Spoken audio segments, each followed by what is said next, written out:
வணக்கம். இது சீரடி சாய்பாபாவின் வாழ்க்கை பற்றின கழுகு பார்வையின் பார்ட் 2. இதன் முதல் பகுதியை பார்க்காதவர்களுக்காக அதனுடைய லிங்கை டிஸ்கிரிப்ஷன் பாக்ஸில் கொடுத்துள்ளோம். திருமதி கௌரி வெங்கட் இந்த super star of my life Saibaba என்ற யூடியூப் சேனல் மூலமாக சீரடி சாய்பாபாவின் வாழ்க்கையை பற்றி தெளிவாக அருமையான விளக்கத்துடன் பேசிக்கொண்டு வருகிறார். ஒவ்வொரு வீடியோவில் கடைசியில் கேள்விகள் கேட்கப்படும். அதில் பதில் சொல்வோரின் பெயர்களை அடுத்த வீடியோவில் வாசிக்கப்படும். அதனால் மிஸ் பண்ணாமல் இந்த சேனலை தொடர்ந்து பாருங்கள். சாய்பாபாவின் அருள் பெறுங்கள்.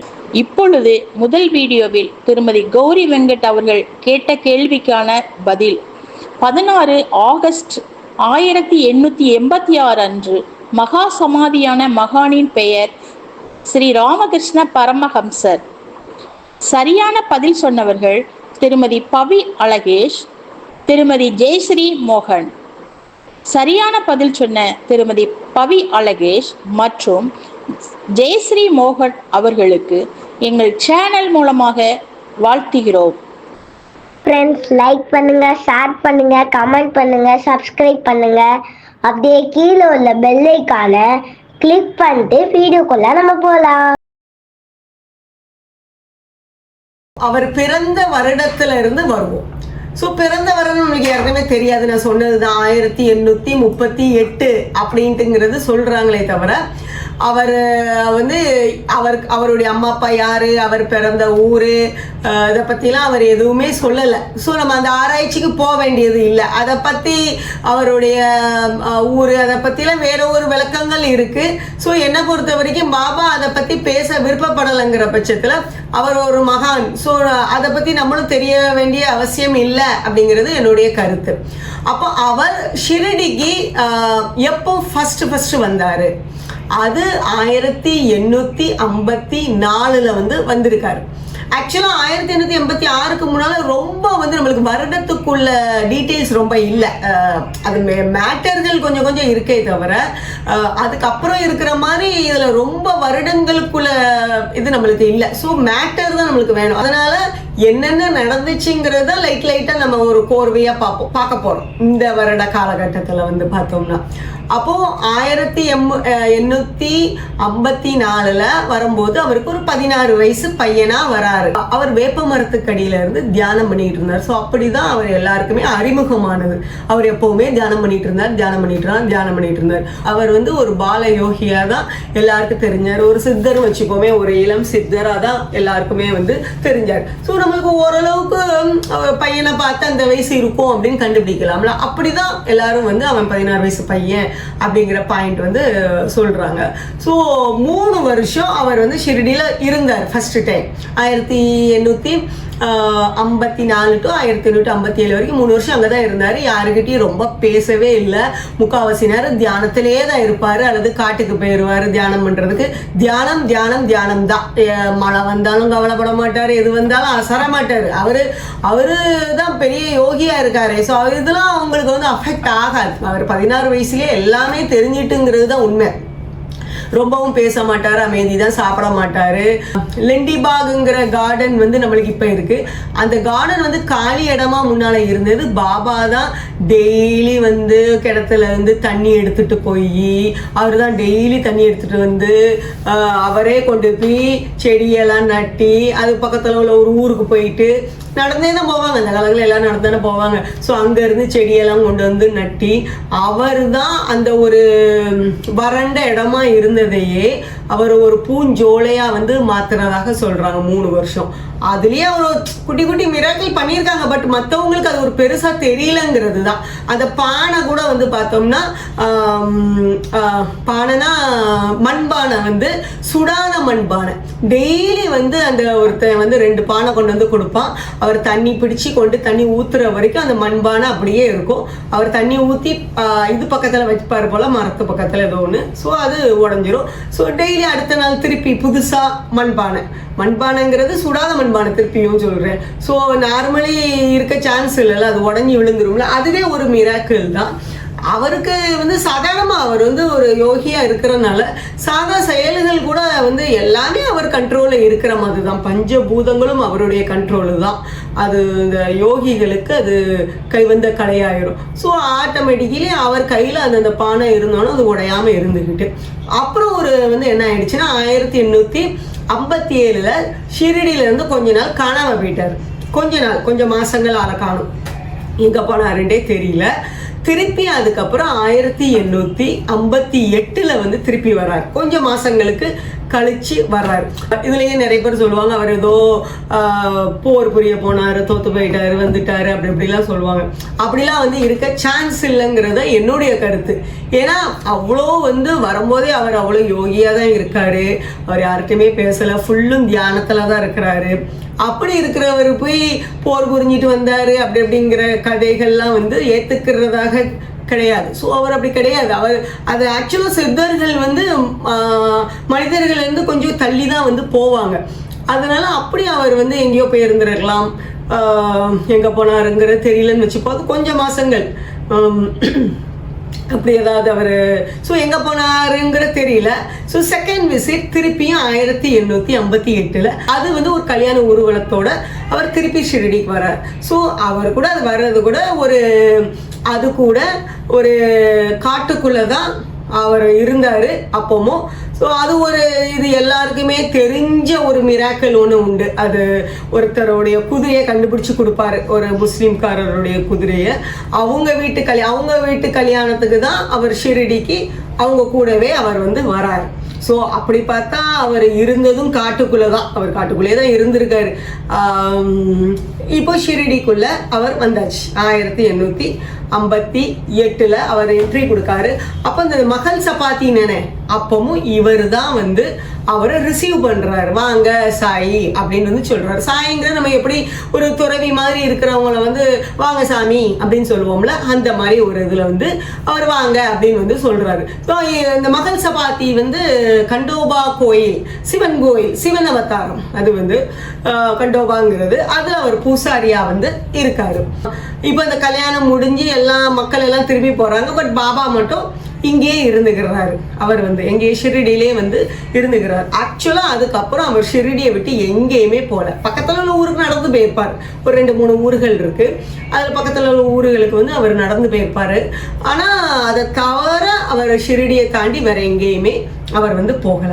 ஸோ அவருடைய கெட்டப் வந்து எப்படி இருக்குன்னா முஸ்லீம் கெட்டப் மாதிரி இருக்கிறதுனால சுஃபி சைண்ட், முஸ்லீம்ல சுஃபிகள்ன்ற ஒரு கேட்டகரிஸ் வந்து உண்டு. அவர் போட்டிருக்கிற ட்ரெஸ்ஸோ அவர் பேசுகிற பேச்சோ வந்து பார்க்கறதுக்கு கொஞ்சம் சுஃபி சைண்ட் மாதிரி இருக்கிறனால இப்போ கண்டோபா கோயிலுக்குள்ள விட முடியாது அது அப்படிங்கிற ஒரு இதில் மகள் சப்பாத்தி வந்து அதில் அனுமதி கொடுக்கல. பயந்து போய் தான். அவர் வந்து கோவத்துலலாம் கிடையாது. அவர் ஆக்சுவலாக சாஃப்ட் ஆள் தான். அவர் நல்ல ஒரு பூசாரி. அதனால தான் ஒரு பழைய மசூதி, எல்லாருமே வந்து பாபா மசூதியில் இருந்தாரும்பாங்க. அந்த மசூதி யாருமே யூஸ் பண்ணலைங்கிறது தான் ஆக்சுவலாக. அது பாட்டுக்கு அது பாலடைஞ்சு போய் எங்கேயோ ஊர் ஓரத்தில் இருந்தது. அது யாருமே யூஸ் பண்ணாமல் கடந்தது. பள்ளமும் குழியுமா கடந்தது, பன்னிகள் அது இதுன்ட்டு அதில் யாருமே இருக்க முடியாது. ஆக்சுவலாக அந்த சித்தர்களுக்கு வந்து இது எதுவுமே அவங்க பார்க்க மாட்டாங்க. இடமோ உடையோ எதுவுமே அவங்கள வந்து அவங்க ஆத்மா, உடல் வேற ஆத்மா வேற லெவலில் இருப்பாங்கங்கிறனால அவங்களுக்கு இதெல்லாம் வந்து அஃபெக்ட் ஆகிறது இல்லை. ஸோ பாபா அங்கே போயிட்டார். அங்கே போனார்னா அங்கேயே இருந்தாருன்னு கிடையாது.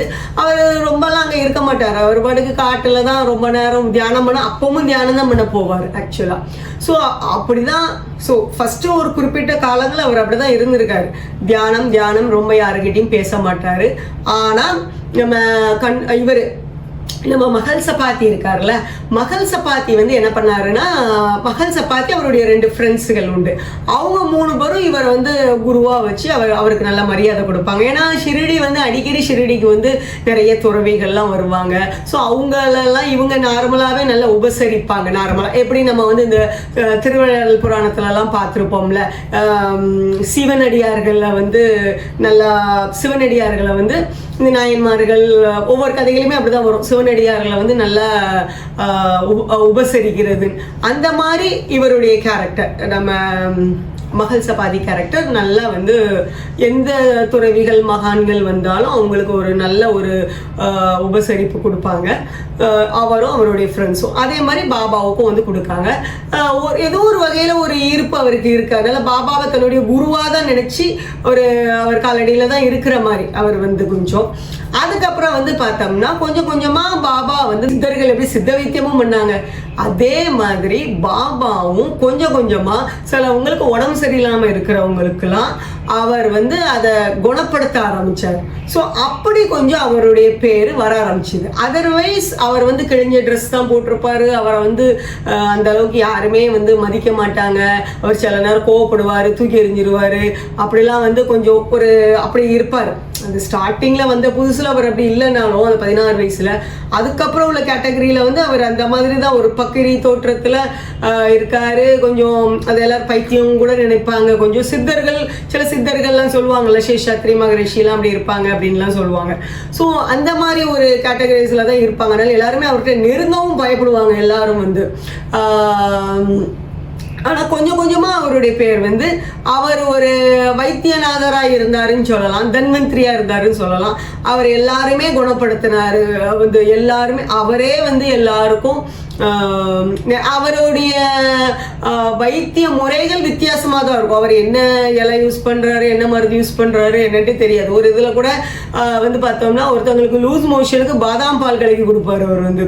ஸோ அப்படி வந்து வித்தியாசமாக இருக்கும். அது அவருடைய சக்தி குணப்படுத்துதுங்கிறது தானே தவிர அந்த நேரம் அவர் எந்த இது அவர் பண்ணுறதை மக்களும் ஃபாலோ பண்ண முடியாது.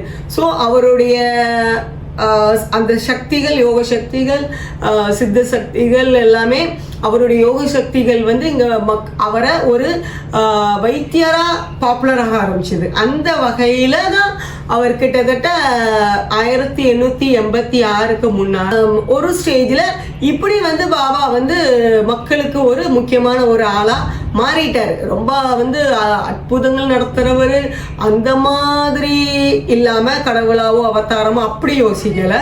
ஸோ இவர் ஒரு துறவி. அப்புறம் இந்த மாதிரி நல்ல வைத்தியம் பண்ணி எல்லாம் சரியாகுது, எல்லாருக்குமே நல்லா சரியாகுது அப்படிங்கிற பட்சத்தில் ஸோ அவர் மேலே எல்லாருக்குமே ஒரு நல்லெண்ணம் வந்து வர ஆரம்பிச்சிட்டு.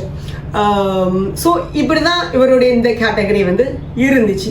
ஸோ இதில் வந்து அவர் துணியோடைய வருடம் நம்மளுக்கு தெரியல எந்த காலகட்டத்தில் அவர் ஆரம்பிச்சாருன்ட்டு.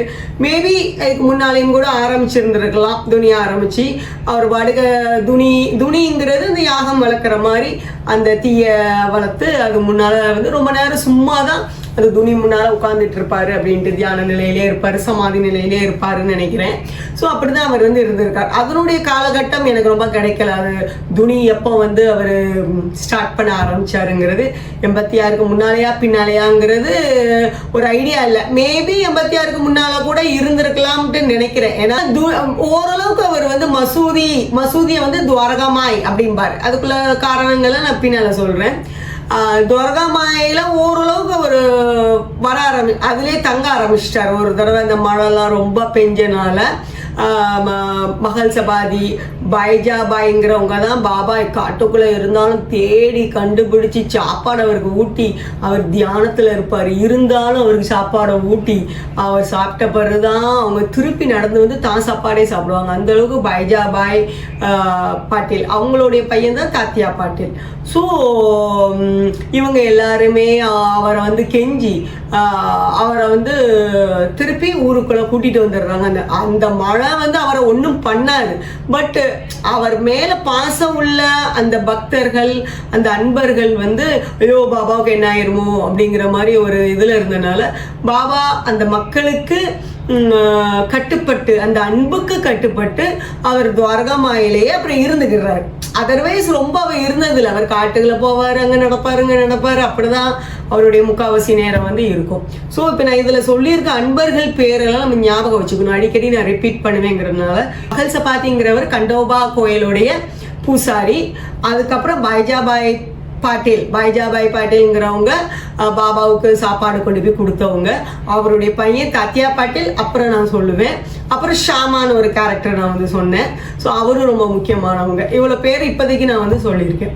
ஸோ இப்போ 1886 இந்த சொன்னேன்ல 72 மணி நேரம் இது சமாதி ஆன இந்த இன்சிடென்ட் நடந்ததுக்கு அப்புறம் தான் ஒரு ஹைக் பாபாவுடைய வாழ்க்கையில ஒரு அவருடைய அற்புதங்கள்ல வெளியில தெரிய ஆரம்பிச்ச காலகட்டங்கள் ஆரம்பிச்சது. அது என்னங்கிறது பார்ப்போமா? 1886 இருந்து 1900 ஸ்டார்ட் ஆகிறதுக்கு முன்னால வரைக்கும் தான் ரொம்ப முக்கியமான காலகட்டம் வந்து நடந்திருக்கு. என்னங்கிறத பார்ப்போம். ஓகே, இப்போ 1886 அப்புறம் என்ன நடந்துச்சு அப்படின்னு பார்க்குறதுக்கு பார்ப்போம். இதில் நம்ம வந்து பார்த்த முக்கியமான ஒரு நம்மளுக்கு தெரிஞ்ச பாபா வந்து தண்ணினால விளக்கேற்றினாரு அப்படிங்கிற ஒரு அற்புதம் ரொம்ப பாப்புலர். இது நடந்தது வந்து 1892 வந்து நடந்துச்சு. இதை வந்து பாபாவுடைய ஒரு பக்தரான டெங்லேங்கிறவர் வந்து நேரில் இதை வந்து பார்த்தாரு ஆக்சுவலா. ஸோ இந்த டெங்லேங்கிறவங்க யாருன்னு பார்த்தோம்னா இவர் வந்து இவருடைய அண்ணன் வந்து பாபாவுடைய ஒரு பக்தராக வந்து இருக்க ஆரம்பிச்சிருக்காரு. அது ஒரு ஷிரடிக்கு பக்கத்தில் உள்ள ஒரு கிராமம் நீம்காவுன்ட்டு அதில் இவர் நடந்தே போய் அவங்க வீட்டுக்கெல்லாம் போவார் போல இருக்கு. எப்போவுமே வந்து நம்ம பக்கத்தில் இருக்கிறவங்களுக்கு ஒருத்தவங்களுடைய அருமை தெரியாது, தூரத்தில் தான் அவங்களுடைய அருமைகள் வந்து தெரியும். அப்படி மேபி பாபாவுடைய அவர் நடந்து அடுத்த ஊருக்கு போகிறதுனால மேபி அங்கே அவங்களுக்கெல்லாம் வந்து தெரிஞ்சிருந்துருக்கலாமா இருக்கும் பாபாவுடைய ஒரு அருமைகள் வந்து. ஸோ அப்படி பாபாவுடைய பக்தரா இருந்த இவருடைய அண்ணன் மூலமா அந்த டெங்லே பழக்கமாச்சு. ஏன்னா அந்த டெங்லேக்கு பிள்ளை இல்லாம இருந்துச்சு. பாபானால பிள்ளை வந்து இவருக்கு கிடைச்சிது, டெங்லேக்கு வந்து பிள்ளை பிறந்துச்சு. அதுக்கப்புறம்தான் பாபா வந்து பாப்புலராக ஆரம்பிச்சாரு. மேபி அந்த நான் நினைக்கிறேன் 1886 அப்புறம் தான் இந்த விளக்கு வைக்கிற பழக்கங்கள் வந்திருக்கும்னு நினைக்கிறேன் பாபாவுக்கே வந்து. ஸோ ஒரு காலகட்டத்தில் வந்து இந்த எண்ணெய்காரங்கெல்லாம் வந்து எண்ணெய் கொடுக்கறதுக்கு ரெடி இல்லை. பாபா வந்து அந்த மசூதி ஃபுல்லு துவாரகமாய் ஃபுல்லும் வந்து விளக்கா எரிய வைப்பார் ஆக்சுவலி.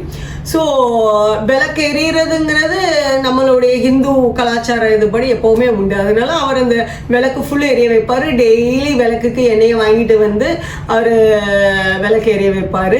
ஸோ அப்போ ஒரு ஸ்டேஜில் இவங்களுக்கு வெறுத்து போச்சு, டெய்லி என்னடா எண்ணெயாக கொடுத்துட்டு இருக்க வேண்டியதுன்னு எல்லாரும் டிசைட் பண்ணி ஒரு நாள் எண்ணெய் கொடுக்கல.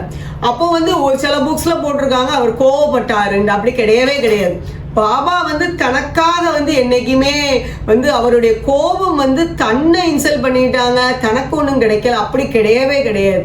அவங்க மகான்கள்லாம் வந்து மக்களுக்காகவே, மக்களை காப்பதற்காகவே வந்தவங்க. அவங்களுடைய கோபங்கள் வந்து மக்களுடைய தீய சக்தியை அழிப்பதற்கு தானே தவிர நம்ம மக்கள் எங்களை இன்சல்ட் பண்ணிட்டாங்க அதெல்லாம் கடந்தவங்க மகான். அவங்களுக்கு அதெல்லாம் ஒரு பெரிய விஷயமே கிடையாது.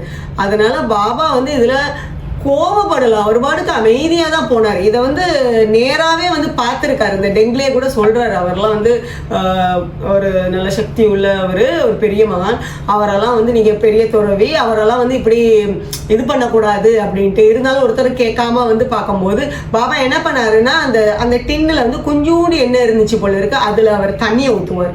தண்ணியை ஊற்றி அந்த தண்ணியை அவர் வந்து குடிக்காது, அந்த எண்ணெயை தான் எல்லா இதுலையும் ஊற்றுறாரு. பார்த்தா அன்னைக்கு தான் ரொம்ப நல்லா விளக்கு எல்லாம் பிரகாசமா எரியுது.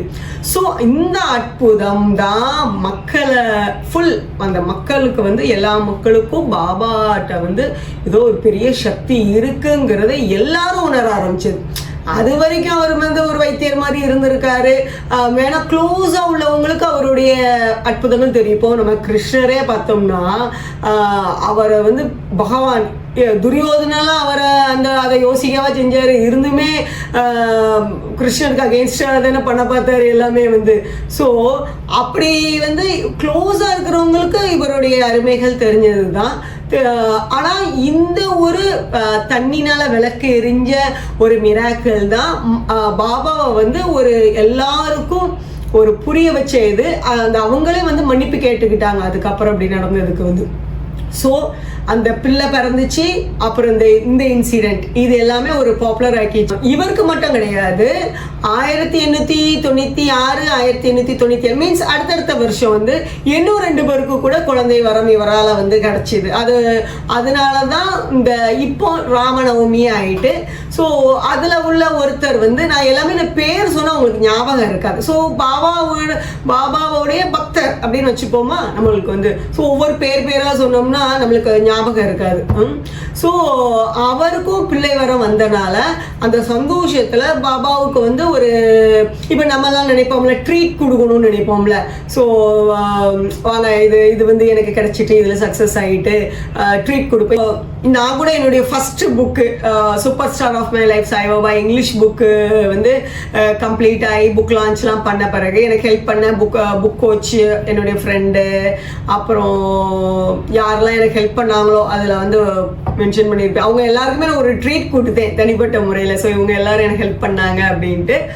அதே மாதிரி இது வந்து பாபாவுக்கு வந்து இவர் தான் ஒரு பெரிய பாபா மகானமா, அவரால் இவருக்கு பிள்ளையே கிடைச்சிருக்குங்கிற பட்சத்தில் அதை வந்து ஒரு ஃபெஸ்டிவலாக கொண்டாடணும்னு அவர் ஆசைப்பட்டார். அதுதான் அந்த உருஸ் அப்படிங்கிற ஃபெஸ்டிவல். ராமநவமி அன்னைக்கு சூஸ் பண்ணிக்கிட்டாங்க. ஆனால் அந்த டைமில் ராமநவமி கொண்டாடலை. ஒன்லி வந்து அது ஒரு உருஸ் ஃபெஸ்டிவல். அது கொஞ்சம் சந்தன கூடும் சேர்ந்து வரும்பாங்க, அந்த முஸ்லீம் பண்டிகை எதுவும் சேர்ந்து. அதில் வந்து நிறைய விளையாட்டு, நம்மளுக்கு என்ன சொல்லலாம், ஒரு கொடை நம்ம எடுப்போம்ல நம்ம தமிழ்நாட்டிலலாம் எப்படி ஒரு அம்மனுக்கு கோயில் கொடைலாம் நடக்குது, அந்த மாதிரி பாபாவுக்கு ஒரு கொடை நடத்தினாங்கன்னு வச்சுக்கலாம். ஸோ அதுதான் ஆக்சுவலாக. அப்போ அதில் கேம்ஸ் உண்டு, அது உண்டு, இந்த மாதிரிலாம் வந்து அது ஒரு கிராமம் தானே, உடனே அது களை கட்டிடுது. இது வந்து இவரால் நடந்தது. அதுக்கப்புறம் தான் ராமநவமி, அதுக்கப்புறம் தான் வந்து ஜாயின் ஆச்சு. ஸோ ஃபஸ்ட்டு ஜஸ்ட் ஒரு பாபாவுக்கு ஒரு கொடுக்குற ட்ரீட், அவர் வந்து ஒரு ஃபெஸ்டிவல். இது கொடையே நம்ம எதுக்காக எடுக்கும்? நம்ம கோயில்களில் கொடை கொடுக்கறதே நம்மளுடைய அம்மனுக்கு நன்றி சொல்றதுக்கு, நம்மளுடைய குலதெய்வமுக்கு நன்றி சொல்றதுக்கு தான் கொடையே. மீன்ஸ் கோயில் கொடைகளே அதுக்கு தான். நம்மளுக்கு அர்த்தம் தெரியாமல் கொண்டாடுறோம்னு நினைக்கிறேன். ஸோ பட் கோயில் கொடைகளே அது காரணமே வந்து நம்ம நன்றி சொல்றதுக்காக தான், நம்மளுடைய தெய்வங்களுக்கு நன்றி சொல்றதுக்காக தான் கோயில் கூட. அதே கான்செப்ட் தான் இவர் வந்து பாபாவுக்காக நன்றி சொல்றதுக்காக அந்த இது கொண்டு வந்தார். அதுக்கப்புறம் அந்த 3 மாம்பழம் கொடுத்து 4 மாம்பழங்கள் நினைக்கிறேன். ஸோ கொடுத்து தாமு அண்ணாங்கிறவுக்கு அவருக்கும் பிள்ளை வரம் கொடுத்தாரு. இதெல்லாம் அடுத்தடுத்து வந்தோன்னே மக்கள் பாபாவை நோக்கி வர ஆரம்பிச்சிட்டாங்க. நிறைய ஓரளவுக்கு இந்த காலகட்டத்தில் வர ஆரம்பிச்சிட்டாங்க. ஈவன் வந்து இப்போ அந்த டெங்கிலேங்கிற ஒருத்தர் நான் ஃபர்ஸ்ட் சொன்னேன்ல, முதல் அவருக்கு அந்த பிள்ளை வரம் கிடைச்சதுன்ட்டு, அவரு தான் வந்து பாபாவுக்கு படுக்கிறதுக்காக, ஏன்னா அங்கே வந்து ரொம்ப இதாக இருக்குங்கிறதுனால அந்த மரப்பலகை வாங்கி கொடுத்தாரு. பாபா வந்து அதை என்ன பண்ணாரு, அந்த மரப்பலகையை வந்து கீழே போடாம ஒரு 4 கயிறு கட்டி அதுல மேல தொங்க போட்டு ஊஞ்சல் மாதிரி போட்டு அதுல படுப்பாரு. அது அந்த கயிறுலாம் அந்த அளவுக்கு ஸ்ட்ராங்காலாம் இருக்காது, ஏதோ ஒரு பழைய துணியில தான் கட்டி இதுல 4 விளக்கு வேற வச்சிருப்பாரு, அதுல அவர் படுப்பாரு. ஸோ இதுல என்னன்னா அவர் எப்படி அதை ஏறி போறாரு. ஆக்சுவலா அவருக்கு வந்து அஷ்டமா சித்திகளும் தெரியும்ல, அவர் தான் அஷ்டமா சித்திகள் தெரியும், யோக கலைகள் தெரியும் அவருக்கு. ஸோ இவர் வந்து எப்படி அந்த ஊஞ்சல் மேலே ஏறுறாரு அப்படிங்கிறது எல்லாருக்கும் ஒரு பெரிய ஆர்வம். அதை பார்க்கறதுக்கே ஒரு கூட்டம் கூடிட்டு ஆக்சுவலா இவர் எப்படி ஏறுறாரு எப்படி இறங்குறாருன்ட்டு அது தெரியவே தெரியாது. அது ஒரு மேஜிக் மாதிரி தான், எப்படி ஏறுறாரு இறங்குறாருங்கிறதே வந்து. ஸோ இது வந்து எல்லாரும் இதை பார்க்கறதுக்கு ஆர்வமா இருந்த உடனே அதை ஒரு நாள் எடுத்து உடச்சி போட்டாரு, அது வந்து வேண்டான்ட்டு. ஸோ அந்த மரப்பலகை கொடுத்தது இந்த டெங்கிலே தான். அதுவும் நடந்தது 1898. ஸோ இந்த காலகட்டத்தில் இந்த நானா சாஹிப் சாந்தோகர் சொல்றாரு, டெபுட்டி கலெக்டரா இருக்கிறவர். ஸோ அவர் தாசகனு மகாராஜுங்கிறவர், அவர் பேரு தாசகனு மகாராஜ் கிடையாது. ஃபர்ஸ்ட் அவர் பேரு எனக்கு இப்போ ஞாபகம் இல்லை சடனா. அவர் வந்து சாந்தோர்கருக்கு உள்ள கூட வர கான்ஸ்டபிள். ஆக்சுவலாக டியூட்டி பேஸ்டாக தான் அவர் ஃபர்ஸ்ட் வருவார். இவங்க எல்லாமே கொஞ்சம் வர ஆரம்பிச்சாங்க. இப்படி கொஞ்சம் இந்த காலகட்டத்தில் கொஞ்சமாக வர ஆரம்பிச்சிட்டாங்க. சில இந்த மாதிரி கொஞ்சம் வக்கீல்கள், ஸோ இந்த மாதிரி கான்ஸ்டபிள்ஸ், போலீஸ், ஸோ இந்த மாதிரி ஆட்கள்லாம் ஓரளவுக்கு இந்த காலகட்டத்தில் வந்து பாபாவுடைய மகிமை தெரிஞ்சு பாபா கிட்ட வர ஆரம்பிச்சிட்டாங்க. ஸோ இதுதான் 1886க்கு முன்னால எப்படி இருந்தது, 1886க்கு அப்புறம் அவர் மேல உள்ள பார்வை மாற ஆரம்பிச்சுது. இதுக்கப்புறம் இன்னும் அவருடைய பார்வை மாற ஆரம்பிச்சுது. ஆக்சுவலா இந்த காலகட்டத்திலேயே ஒரு தடவை இதே டெங்கிலே வந்து நல்ல மாலைலாம் கட்டி பாபாவுக்கு மாலை போட்டு இது பண்ண வந்தார். பாபா அலோவே பண்ணலை, நீ போய் அந்த ஒரு தூண் ஒன்று பக்கத்தில் வரும் அதுக்கு போய் போடு அப்படின்றவர் அவர் வந்து. ஸோ இந்த காலகட்டத்தில் பாபாவுக்கு ஆரத்தி, அதாவது தீபாரத்தனை இப்படிலாம் வந்து நடக்கவே இல்லை. மகள் சபாதி தான் கொஞ்சம் காலில் பூ போடுறது அப்படிதான் பண்ணுவாரே தவிர நெத்திலையும் யாருமே அவருக்கு வந்து சந்தனம் எல்லாம் பூசி விட முடியாது. மகள் சபாதி மட்டும் கொஞ்சம் இங்க சந்தனம் பூசி விடுவாரு அப்படிங்கிற மாதிரி போடுறாங்களே. யாரையுமே பாபா வந்து தன்னை கும்பிட அனுமதிக்கவே இல்லைங்கிறது தான் உண்மை. இந்த காலகட்டத்தில் பாபா வர்றவங்களுக்கு அவங்க யார் யாருக்கு என்ன தேவையோ, ஈவன் ஏதாவது வியாதிகள் இருந்துச்சுன்னா அதையும் சரி பண்ணி கொடுத்துட்டு இருந்தாரு. இந்த மாதிரி பிள்ளை வரம் இது பண்ணிட்டு இருந்தாரு. இப்படி கொஞ்சம் கொஞ்சமாக மக்கள் வந்து வர ஆரம்பிச்சாங்க. ஸோ இப்போ 1900 இருந்து என்ன ஆச்சு அப்படிங்கிறது பார்ப்போம். அதுக்கப்புறம் என்ன நடந்துச்சு அப்படிங்கிறது.